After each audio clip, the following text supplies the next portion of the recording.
Good afternoon, it's Greg at KareBoost Health. Hope you're having a great day. I'm bringing this video to you today. It's a bit of a primer on positive psychology for two reasons. One, a lot of our work at KareBoost Health focuses around health coaching and life coaching. Those are practices that come from this field of positive psychology.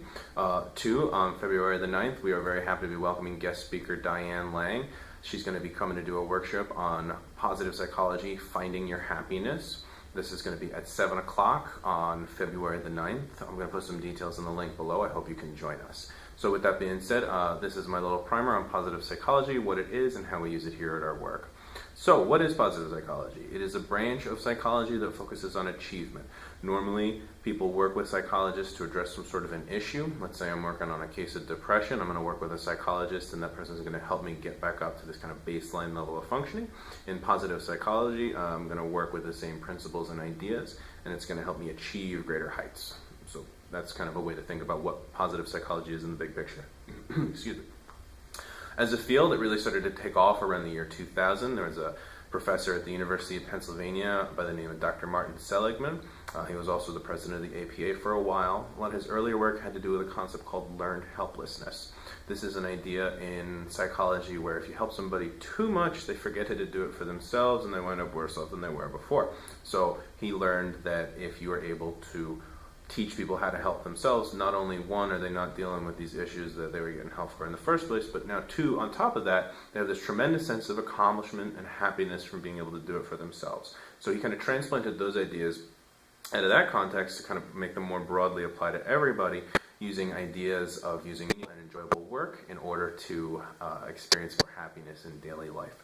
So I was talking a little bit about work. Now it has more to do, positive psychology covers more than just working, but one of its big concepts is called the flow. So if you've ever been so engrossed in a task that you're not paying attention to anything else, you're not answering the phone, you're not stopping for lunch, you're not even going to the bathroom, that's a state that we call flow. The idea is that this is so engrossing and so engaging for you, kind of like time stands still.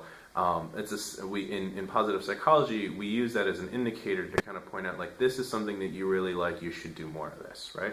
So a little bit more broadly than that one specific concept, positive psychology studies the areas of, studies the effects that family and relationships, physical activity, and self-care, measures the effects that those things have on happiness. To what extent and in what context do they most add to happiness, and what are the best ways that we can go about doing that? In many ways, positive psychology, it talks about a lot of kind of common sense stuff that your family members might have passed on to you about how you have a happy life, but it really kind of codifies it, makes it systematic. The whole idea behind a coach is that they're going to look at your life with a systematic lens. They're going to share their perspective with you, and you can use this kind of like system to approach your life and to kind of make the changes that you want to see. So positive psychology kind of has a lot to do with another field of psychology called cognitive behavioral therapy, or what we call CBT. This is a field that teaches people to recognize the connections between their thoughts, their behavior, and their feelings. So by way of example, if I'm thinking it's a nice day, I might have a smile, and I'm walking down the street with a smile on my face. Somebody might see that's a happy guy, let me talk to him. I might have a nice conversation, and then I might wind up feeling even happier. So I'm thinking, acting, and then I'm feeling, and all those things are connected. Positive psychology is kind of that mindful, purposeful focus on the relationship between those things, and just the way that we kind of like lift weights and do a physical fitness routine to exercise our bodies and our health. In positive psychology, we use these ideas from cognitive behavioral therapy to kind of exercise and strengthen our focus so that we can learn to focus on positive thoughts and positive feelings in order to kind of more savor the flavor of the nice things in life and be more able and more ready to let go of the more negative things.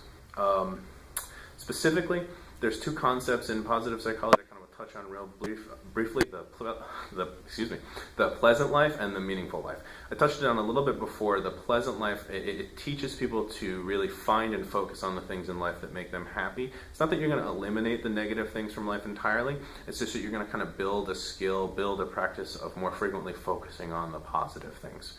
And then the meaningful life, by depending on your perspective, either finding or giving your life meaning, by connecting your life to something bigger than yourself, whether it's your community or your cultural traditions, your religious beliefs, or the environment, whatever it might be for you that's kind of like bigger than your just day-to-day routines and your own thoughts inside your own head.